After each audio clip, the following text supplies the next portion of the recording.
I yield back. Thank you, Mr. Fitzpatrick. Thank you, Mr. Chairman. Thank you all for being here. I'm going to ask or pose the same question to you that I will the agency heads when they appear before us. General Petraeus, you and I speak the same language when it comes to the true threat facing America and the world. As much external threats and pressures we face from China, Russia, Iran, North Korea, and the like, the greatest threat is internal division, undermining of democracy here in the United States. A lot of us define what that true threat is very, very differently.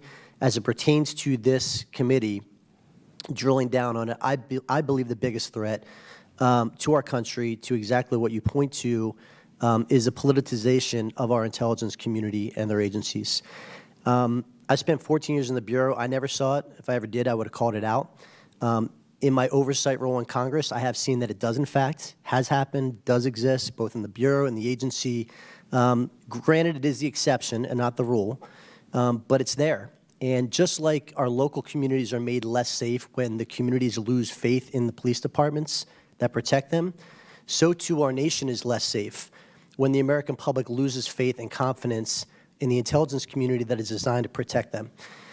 I don't know how to go about fixing this problem, but I know it's a severe problem and it's a major threat and a major problem when people that are entrusted with the most significant responsibilities in the world to protect all of us and keep us safe act in a manner that's unbecoming by allowing their political biases to play a role in their decision-making. And we're all human beings. Everybody in these agencies are registered voters. They have their beliefs. But I feel like in the past, there was more of an ability to check that at the door and put your public service hat on and call balls and strikes objectively. And we seem to be losing that incrementally across all of our agencies. How do we go about addressing that and fixing it? You know, I actually stopped voting and registering to vote when I was promoted to 2 stars. I didn't think all that much of it at the time, but it turned out to be pretty significant because I ended up working for both very senior positions for 2 major appointments for a Republican, 2 under a Democrat. And again, it at least allowed me to say, look, I don't even vote, much less register or associate. And I still don't, by the way. I think I'm not advocating that for everyone, but I think at least the mindset that informed that should inform folks. At the end of the day, there has to be, when in the rank, and particularly in the senior members, there has to be a non-political approach. I'm not saying bipartisan, I'm saying non-partisan. It has to be, truth to power has to be what you insist on hearing, and the agency directors need to try to lead and inspire the workforce to adopt a similar approach, noting that, again, as you said, people certainly, we fight for their right to vote and to do that. And above all, another caution, of course, is that there has to be a real sensitivity to any effort to try to lead the workforce to a particular analytical conclusion, because that can end up in a very dangerous situation. But I'd ask, actually, again, someone who spent 3 decades to offer her thoughts here. I agree with everything you said. I think the greatest threat to America is that we'll stop believing in ourselves, and we have to address that. I, like you, had I ever seen it during my tenure, I would have addressed it. I think there are a couple things that can be done. Number one is the leadership has to understand the responsibility they carry, not the person that appointed them, but the responsibility of their job. Do they understand what the job of the directors of intelligence agencies are to do exactly what you said? So encouraging that. And then the second is, I'm going to couple a little bit with Congresswoman Spanberger's comments. I think we really need to invest in the leadership within our agencies. These are really fraught times where big questions are put before them, yes and no, which way or not. That is a heavy load. Investing in their development is, I think, another piece to do it, sir. But we, on the way in to these agencies, certainly in the Bureau, we screen for all kinds of things. We screen for drug abuse. We screen for foreign contacts. Is there a way to screen for this, to catch this stuff on the way in? Speaking from a military basis, there actually is, because the military grappled with this. When I was a brigade commander in the 82nd Airborne Division, we had the problem of there was some extremist element, domestic extremism, that was inside the ranks, and one of these guys took a weapon and shot up an entire formation of a sister brigade, killing a number of paratroopers. And then we did, of all things, there were tattoos that sort of indicated, and there was a tattoo check, and lo and behold, we identified there was a serious problem, and Fort Bragg has experienced this a couple of different times. So again, I think it's about develop what are the indicators of this. How can you then identify those? How do you screen for them? And I mean, you got to be upfront about it and open and transparent about it as well, because it's a very serious threat. Yeah, I have a lot more to share on that, but I am out of time, so I'll yield back, Mr. Chairman. Mr. Barrett. Thank you, Mr. Chairman. I'm going to try to get two questions in. First one for Dr. Wilson. In the United States, the president lays out a memorandum on how we make decisions on national security. There's a National Security Council, there's a Principals Committee, there's a Deputies Committee, an Interagency Committee. Looking at the balloon crisis right now and looking at how decision-making is made in China, it is very concerning and is there anything we can do? It's not just in our interest, it's in the Chinese interest. And then the second thing that certainly concerns me is, can you imagine if we didn't have lines of communication with the Soviet Union in October of 1962? And I'm very worried that we don't have those lines. Here, Secretary Austin, it's not a peer-to-peer line of communication, and if you could just comment on that, and is there anything we can do to, again, it's in the Chinese interest to have these lines of communication as well to influence this. Congressman, first, I do think that military-to-military communication lines and engagements is actually in the long-term best interest of the United States and may, in the long term, help to avoid miscalculation. With respect to the U.S. Decision-making processes, this committee really, I think, has the opportunity to dig deeply into the intent of China, what they expected, who made the decisions, what is the technical assessment from the collection that we did on the balloon, as well as on the debris. And I think it's less focused on every president and every administration will be slightly different in its decision-making processes. I think this committee can make a tremendous contribution in looking at what were the Chinese thinking and why. Great. Let me ask a question of General Petraeus, because you've alluded to this as well in my work on the Foreign Affairs Committee as chair of Asia and the Pacific.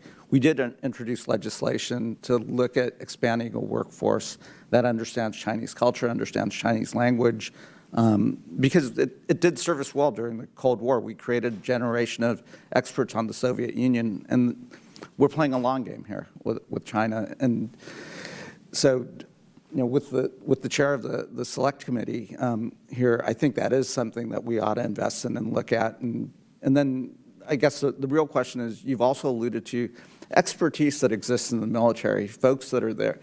How do we make it really easy for those folks as they're exiting the military to transition into whether it's State Department, diplomacy, other areas, and build up that capacity as well, and then also in academia as well, which we had in the Cold War? Well, again, this might actually be something that Chairman Gallagher will take up as well. I mean, it's literally about how do you build the expertise that we need for a comprehensive approach to the fierce competition, again, severe competition that has been used to describe the relationship here.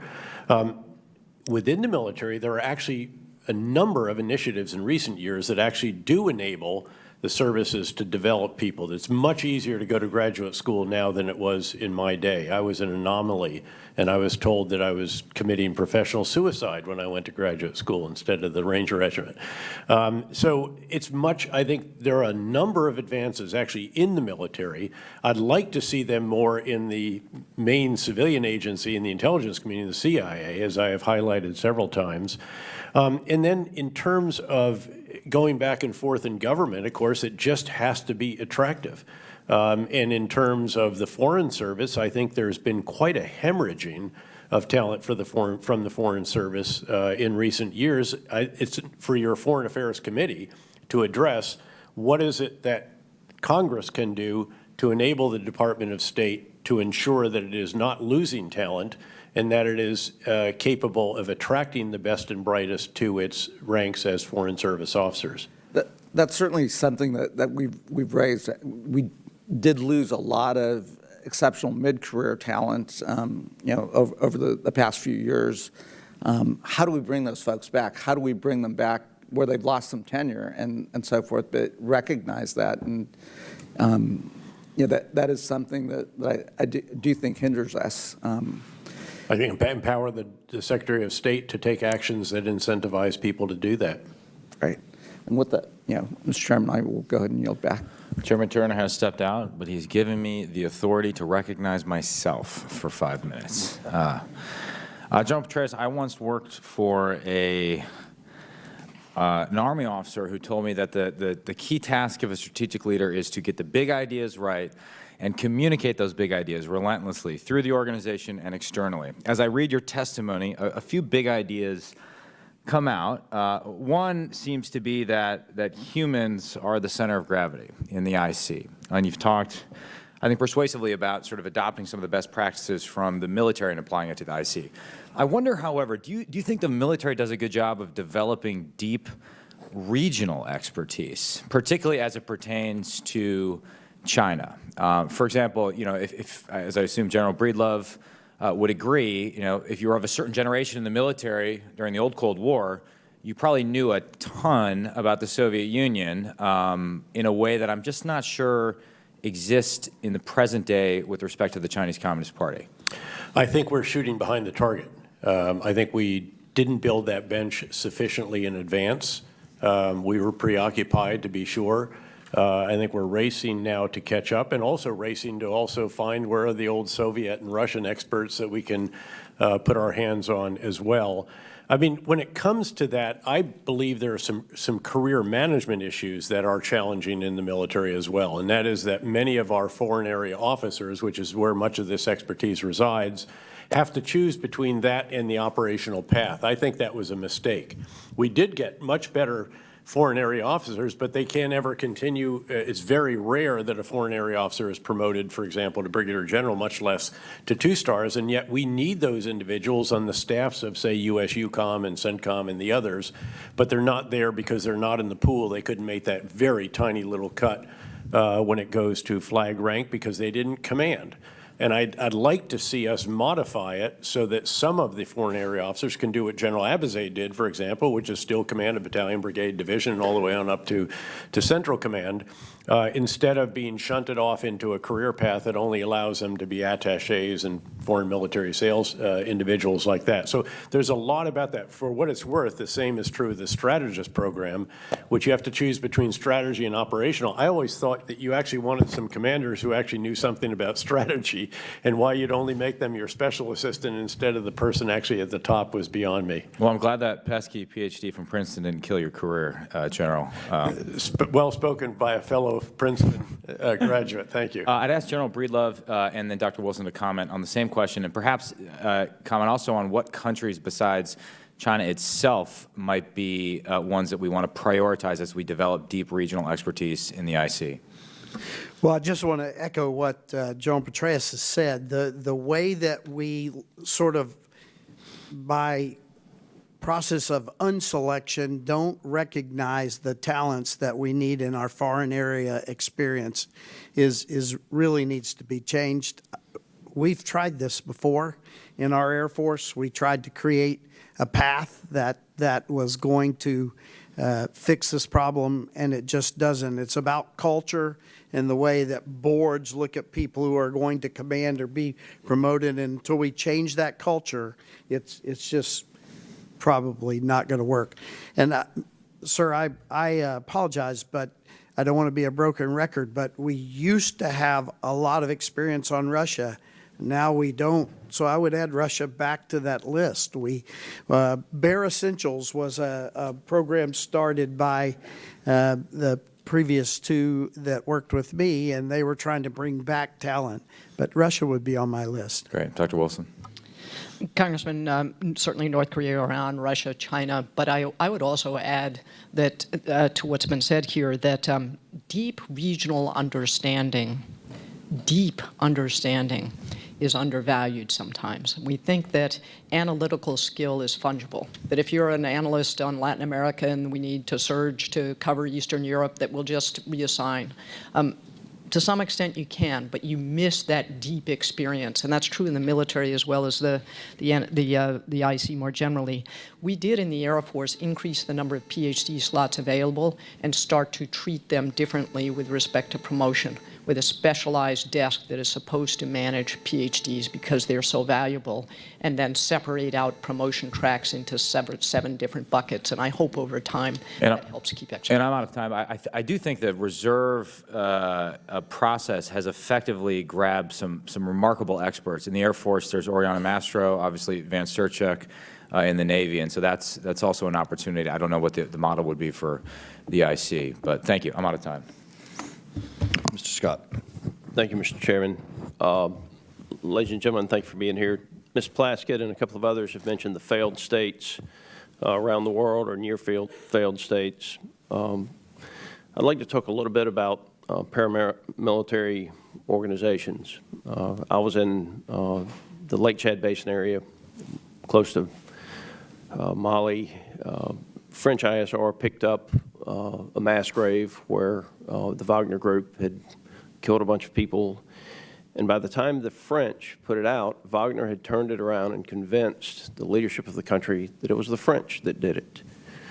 And then the end result of that is that countries like the French, who are actually trying to provide assistance to the country, are pushed out, and they are left with the people who actually killed their citizens.